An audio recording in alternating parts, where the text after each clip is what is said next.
এগুলি হচ্ছে ধ্রুপদী সঙ্গীতের শুরুয়াত বলা যায়। ভীষণ ভালো লাগা সঙ্গে নিয়ে আমরা কে তুমি আমাকে ডাকলে? কে তুমি? তুমি জানো কত কষ্ট করলে একটু ঘুম আসে? আমি কোটি কোটি বছর ধরে শুয়ে আছি সমাধির নিচে। কে তুমি?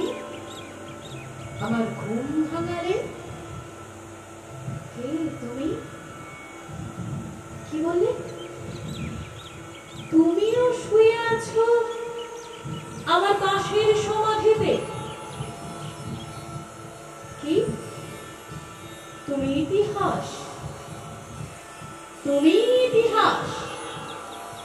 হ্যাঁ, এভাবেই আমরা ইতিহাসকে ফিরে পাই আমাদের মধ্যে। খুঁড়ে খুঁড়ে তুলে আনি সেই সব তথ্য, খুঁজে খুঁজে বেড়াই সেই সব প্রাণীর জিনিস যা আমরা হারিয়ে ফেলেছি। আমরা অনেক কিছুই হারিয়ে ফেলেছি, কিন্তু যা আছে এখনো অনেক আছে, আমাদের ধরে রাখতে হবে।